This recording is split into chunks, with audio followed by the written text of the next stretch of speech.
I'm not going to say that AI is not going to kill some positions today. Oh, it's going to. Do you think we need maybe a shift in leadership at some point? Sometimes it's a shift in leadership. Sometimes it's a shift in mindset. And it also gives us an opportunity to get away from two things that I hate, and that is I think or I feel. That doesn't play anymore. But besides that, I don't think it's going to work at all.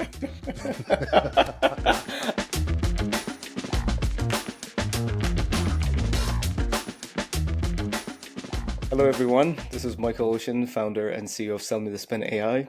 I'm truly honored because I would like to welcome Roderick Jefferson to the show today. Roderick is a globally recognized expert in sales enablement, a best-selling author of Sales Enablement 3.0, and most of us are familiar with that, and a keynote speaker who captivated audiences at major conferences like Dreamforce, the Sales Enablement Collective, and many, many more. With over 25 years of experience in sales and go-to-market transformations, Roderick has a proven track record of driving sales productivity through a scalable, repeatable, and measurable practices. So today we're going to learn from an expert how to look at AI. Everything is AI today. AI this, AI that. How can we actually leverage AI for our sales organization to bring productivity to our sellers? Roderick, pleasure having you. How are you, sir? I'm fantastic. Absolutely honored to be here. I've been looking forward to this one, Michael, because it My seems to pleasure. be everywhere right now, and for the right reasons. Let's jump right in. Look, Roderick, you've been a pioneer in sales enablement for over, 3 decades almost by now? I believe so. It's got the gray hair to prove it, too. So how do you see AI transforming sales enablement today? And what are the biggest opportunities AI can present for driving sales productivity? I think there's a couple of things. One, I think it gives us an opportunity to be more effective and more productive. And I wouldn't say by working less, but working smarter, not harder. The second piece is I think it is constantly evolving away from sales enablement and really more into go-to-market enablement. I think that sales enablement is very, very myopic, right? And you only think about that one piece of the buyer's journey as opposed to broadening this and now looking at the entire buyer's journey, right? And I mean, all the way from the very beginning. And that would be on the messaging and the marketing piece. And that's things like, streamlining lead scoring and then moving forward, automating some of those basic, repetitive, mundane tasks, data entry, appointment scheduling, follow-up emails, those kind of things. And it also gives us an opportunity to get away from two things that I hate, and that is I think or I feel. That doesn't play anymore. Now it's literally about being led and driven by real-time analytics. Why? Because what that does is it provides the sales reps with real-time analytics and insights into their sales activities and things of that sort that'll help them really identify where they can improve their performance and also, again, make those data-driven decisions. I think the next is, and let me talk to my sales leaders for a moment, not sales managers, sales leaders. It's about personalizing coaching. And that gives them an opportunity to provide coaching to sales reps, account reps, BDRs, CSMs, et cetera, based on their individual strengths and their weaknesses by simply analyzing activities, things like emails and calls and meetings. It also gets them away from that dreaded statement of this is the way we've always done it, or this is the way that I did it and I was successful. That just doesn't work the way it used to anymore. And I think the next thing would be creating more efficiency in the sales process that is deeper tied to the buyer's journey. It's no longer enough to try and fit them being the prospect into your sales processes, sales stages, methodologies, or even selling motions, right? It's now about how do I focus on the way they buy, who buys, how they buy, by creating proposals and contracts and sales docs that'll then allow the sellers to spend more time helping rather than selling, first of all. And I think AI has really changed that mindset. And I think you would agree, Michael, that most of the prospects are not looking to be educated. They're looking to be validated and also understand key differentiation of why you versus your competitor. And I think the Mhm. last thing, and then why I say go to market, let's talk a little bit about the back end of the house, and that's customer success and customer support. I think that has an opportunity to use things like chatbots and virtual assistants to handle those basic routine customer inquiries that then frees up the CSMs to focus more on the complex or even those strategic tasks like ensuring that customers receive timely assistance and also enhancing their overall customer support. But besides that, Love. I don't think it's going to work at all. I love the way you just broke this down, because to me it sounds like it's truly a revolution, because we are not focusing on only one org per se or one person inside the org. It seems like we're building alignment between all go to market teams, and also we're building it in alignment with our buyers, like how they want to actually buy. And with everything you just mentioned, it's not only about productivity, it's about being more effective Yeah. in the way we And it's also communicate. about driving more revenue faster and more Absolutely. consistently. And that's the Mm. key. So less about what I think and what my gut feeling says, and more And focus you on know data. what? Use data driven insights to let the data tell you the direction that they go and then tie that together. Now, bear in mind, and I always like to say this up front, AI will give you content, it will not give you context, not yet. Right. So Yes. that means you still got to have that human IQ and EQ piece added in as well. And it also, I think, is a good reminder to kind of stop selling, start helping. People Hmm. don't want to be sold to. They want to have a conversation. They don't want you to give them a presentation. Understand what Hmm. their needs are and then narrow it down to how you can help do one of two things: either increase productivity and efficiency or decrease pain. Because Mm. other than that, I don't know a reason why a prospect would would buy, right? And with that and said, and it's about being able to show your key differentiation, your competitive advantage, and your business value. And when I say Mm. business value, that's what I'm talking about. Those one or two things of how you're going to help them increase productivity and efficiency or decrease their pain. I don't care if they're buying umbrellas and flip flops. You Hmm. still have the same mindset all the way up to the most complex of deals. I love this. You mentioned something that I've been talking forever about this. This one is very, very, very important. Like, people think AI is magic. Yes, it is magical. Don't get me wrong. Like, it is so many things. But Yeah, you mentioned the key point here. It's not about the content you put in, it's about the context. And absolutely. you kind of like answered my next question, but I think many people have this false fear of getting replaced by AI. But Hmm. in reality, your role as a human leader inside the organization to help building that context. You said about, Yes, instead of selling, shift to helping. It, regardless of your absolutely. product, regardless of the complexity of deals that you're working with, who brings that mindset to the organization?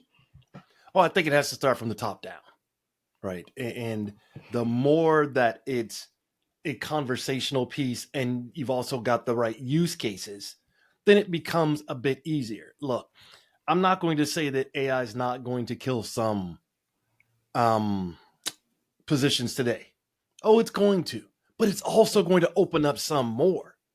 I don't think that AI is what's really going to kill people's positions and jobs. It's people that don't embrace it and know how to use it where you will lose your job, right? And especially generationally, right? Hmm. As you get older and older, they seem to believe that we're dinosaurs and we can't adjust. Aha, contraire, mon frere. I think it's an Mm. opportunity to take all of that experience of my 30 years, in my case, and tie that together now to technology of today and be smarter, not harder, but also to be able to infuse where you've seen things work and not work. So it's about how to and how not to. But at the same time, I was creating some content earlier that would a workbook that would have taken me weeks. Hmm.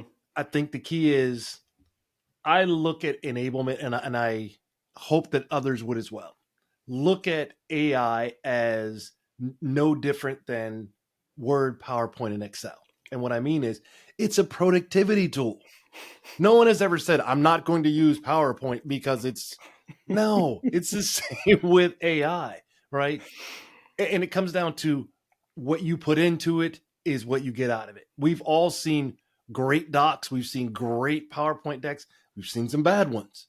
For The sure. same thing happens. If you put in a bad prompt or half-baked prompt, you're going to get back half-baked answer. The other piece is don't believe everything you see and read Oh from yeah. AI. Make sure that you sanity check that, right? And also make sure that you do the research. And that's why people are chat GPT crazy. It's a great tool. I actually like Claude AI better than I do chat GPT because It's more it gets creative. you more of a conversational feel to it, right? I completely with you. Like you mentioned something really interesting, and it gives me some validation for my selfish, need. I posted something the other day on LinkedIn, and I said, "Guys, I keep hearing this, even from leaders, that someone literally told me this on a podcast, and a good friend of mine, I love her dearly, said, Michael, you're replacing us." I was like, "Me? I'm never going to be No, able no. to." They're replacing themselves or they're allowing themselves to be replaced It's by just the not keeping up. mindset. And I wrote actually on that post that, look, guys, remember Salesforce? Remember when it just came out? Some people said, look, I don't have time to look at this piece of tool. My spreadsheet is amazing. And of course, if that was the only skill set that you had just to work around spreadsheets, you Mhm. most probably got replaced at some point in time. But look at how Absolutely. many, Salesforce consultant that build a career out of this. And I remember They've rolling out made a some of great these. career and a ton of money by being Exactly. So consultants for Salesforce, right? I would look at this as an opportunity to, grow. It's just about your mindset of how you're looking at things. It is. And again, I'm speaking directly to those people that have not dove in both feet with AI yet. If you don't, you are inadvertently making yourself a dinosaur. And we know what happened to the dinosaurs. They're gone. They're non-existent, right? Look at when we moved at the turn of the century from horse-drawn to cars and vehicles. There's still horses out there. They're still doing work, but it's not doing the same kind. And we were more productive. We were more effective. And most importantly, we can actually drive, no pun intended, drive more revenue because you can move around easier and faster now. The same thing happens with AI. I absolutely agree with you. And it's just the type of work will change.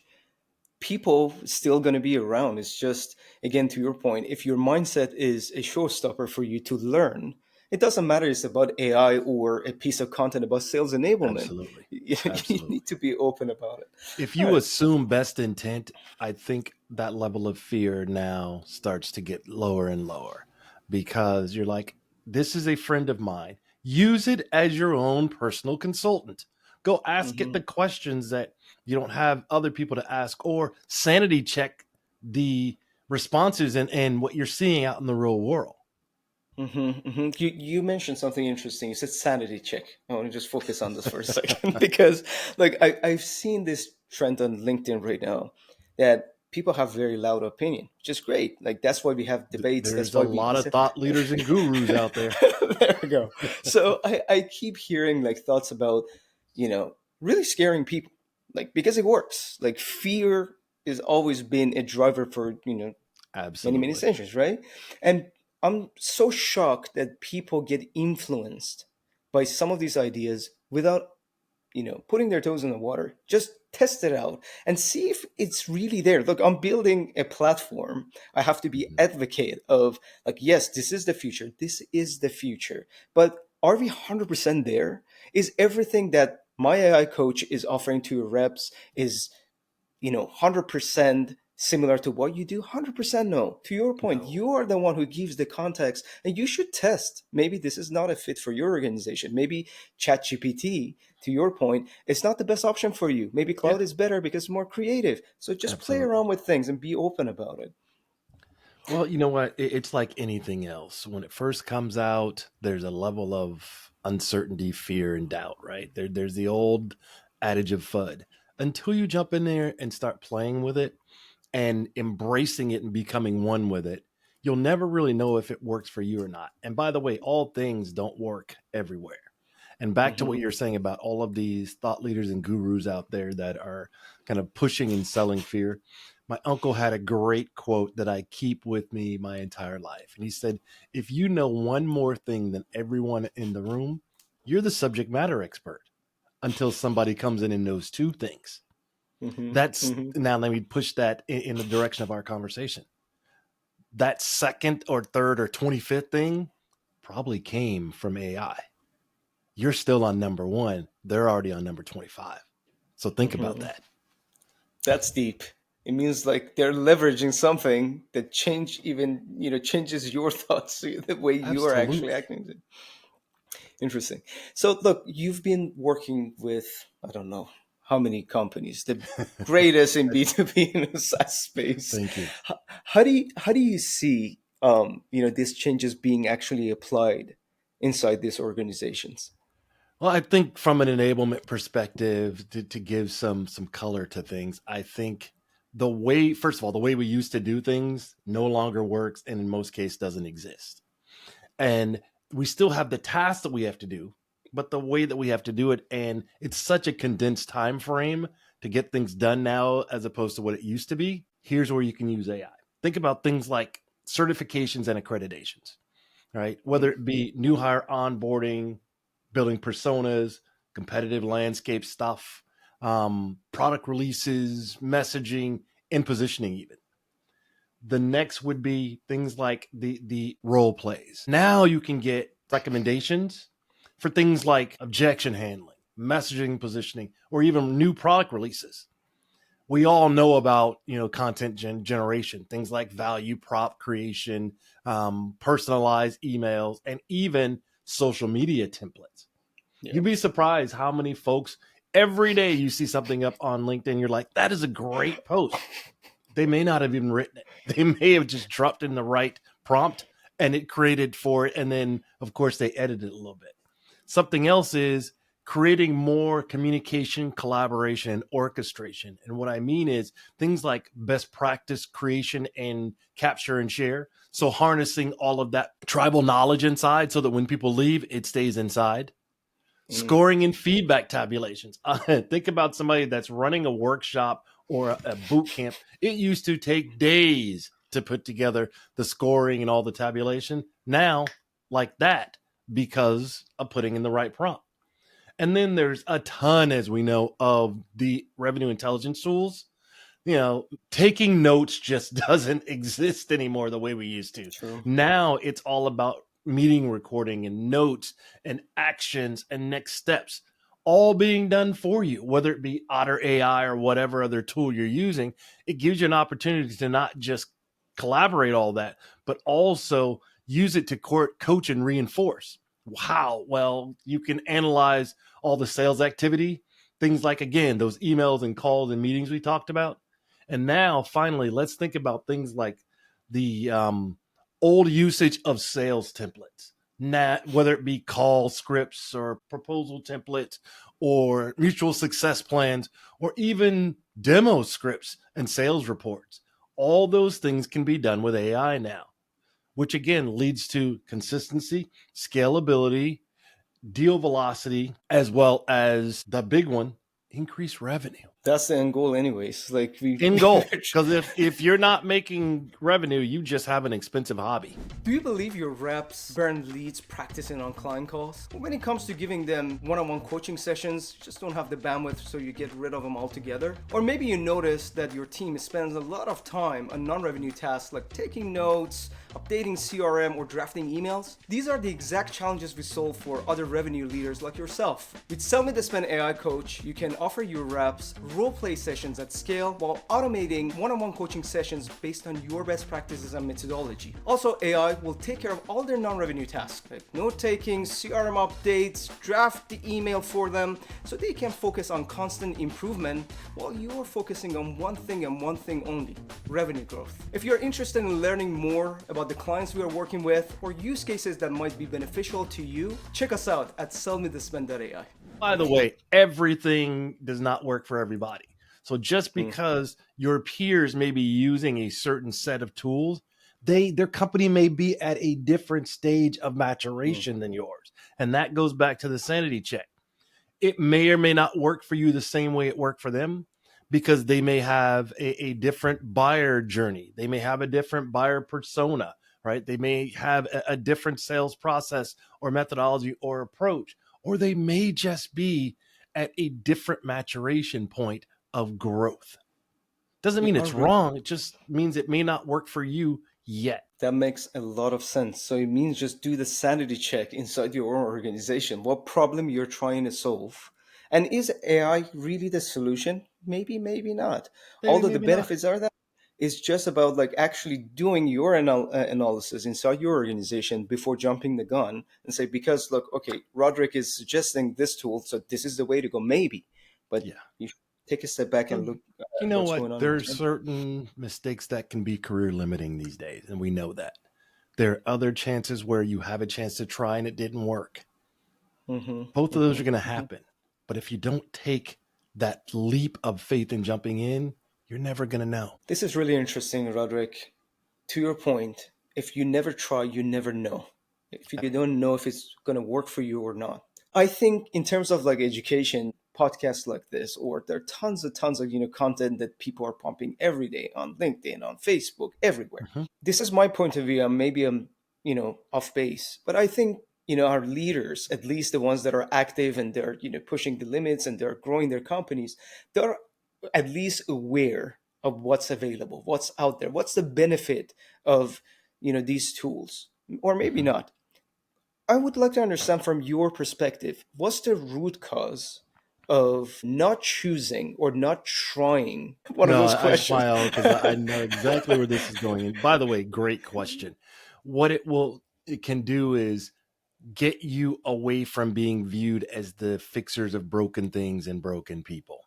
And it can literally increase the level of value for your enablement organization across your entire company, because now it allows you to become the hub that spokes out to every other part of the organization. And if you use AI properly, you can literally become what I call the translators of dialects and languages. You Mm. can understand how to speak marketing, product marketing, HR, engineering, sales, etc. And then take that's the content. Now take your context of translating that back into sales speak, working with, say, go to market. I don't even want to say sales with GTM, and then go back to those and say, you know what?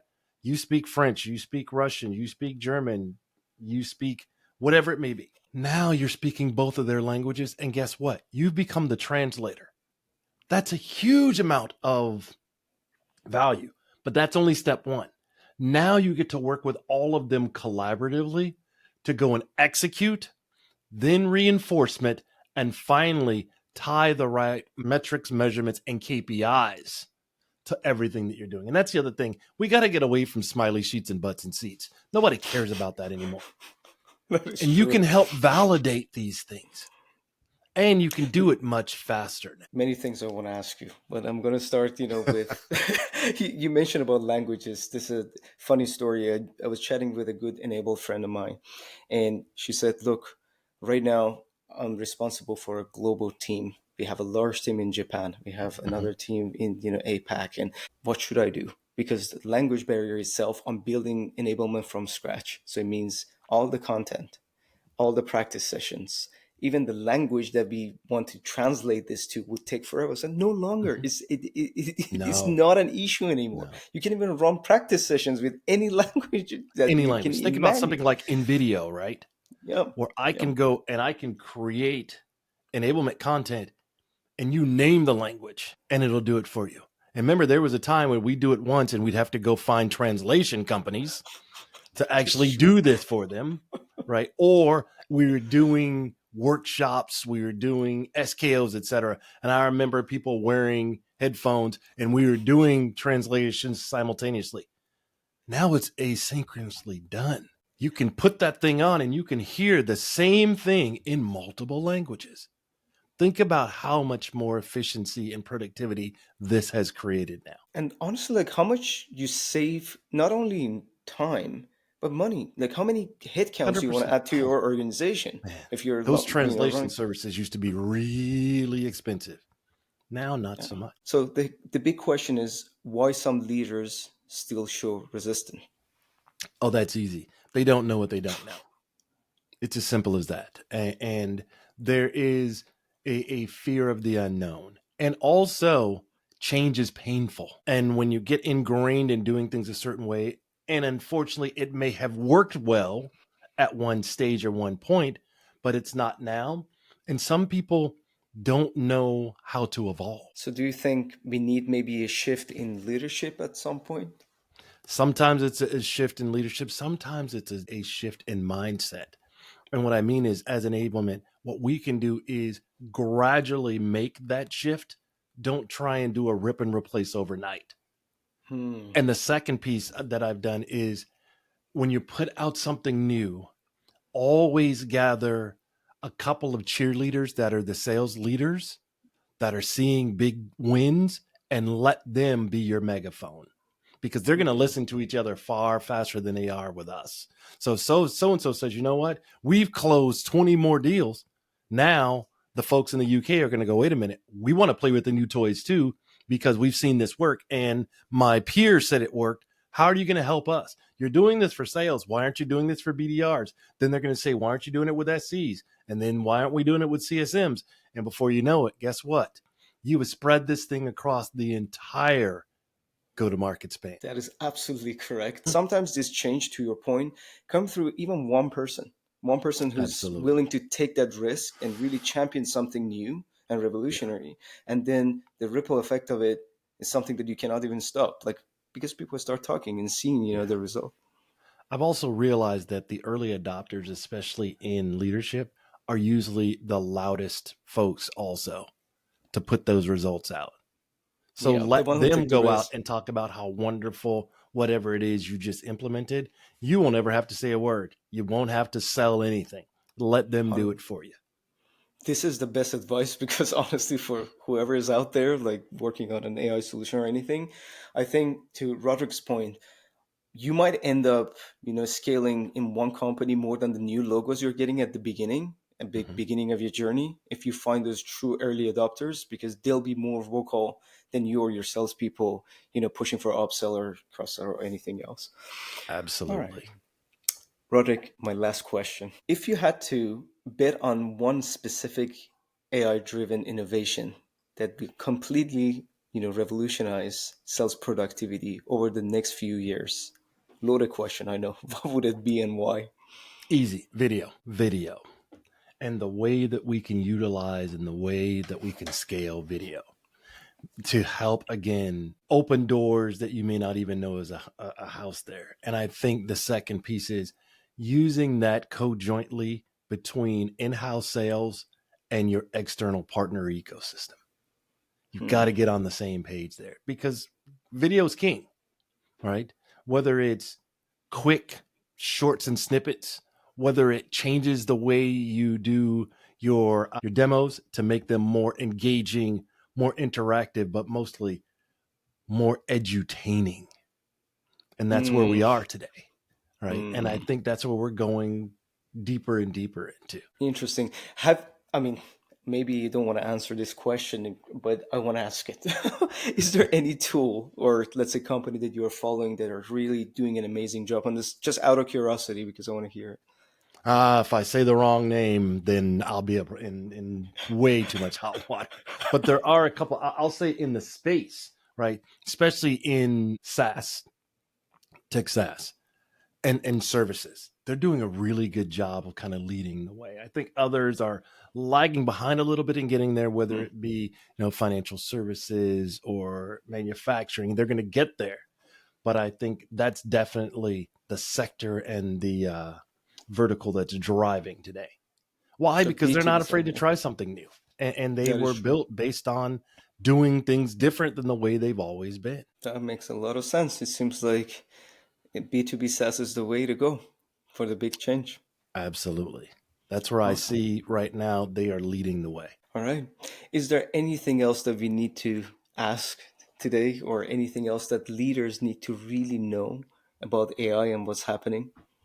Yeah. And that is, don't be afraid of it. Use it as, again, a productivity tool, the same way that we've done for years and decades with PowerPoint, Excel. Use it to enhance and personalize, at the same time scale with the tools.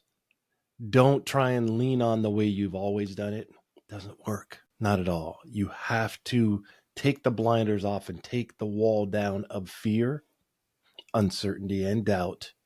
And you know what? Go try it. Give it a shot. To your point, you won't know if you don't try. I It's love it. time to try right now, because if not, I'll go back to what I said earlier.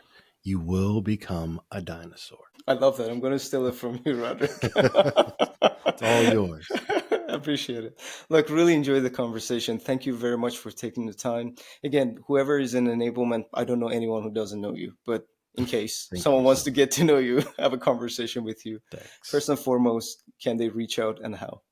Oh, absolutely. I am all over social media, whether it be on LinkedIn at Roderick Jefferson. You can hit me on my website, roderickjefferson.com. On Instagram, Roderick_J_associates. Or you can find me on YouTube giving away tips and tricks at Roderick Jefferson. Amazing. All right. It's been a pleasure. I appreciate you. Thank you very much. Likewise. Thank you, sir. All right. Guys, have a good one and see you soon.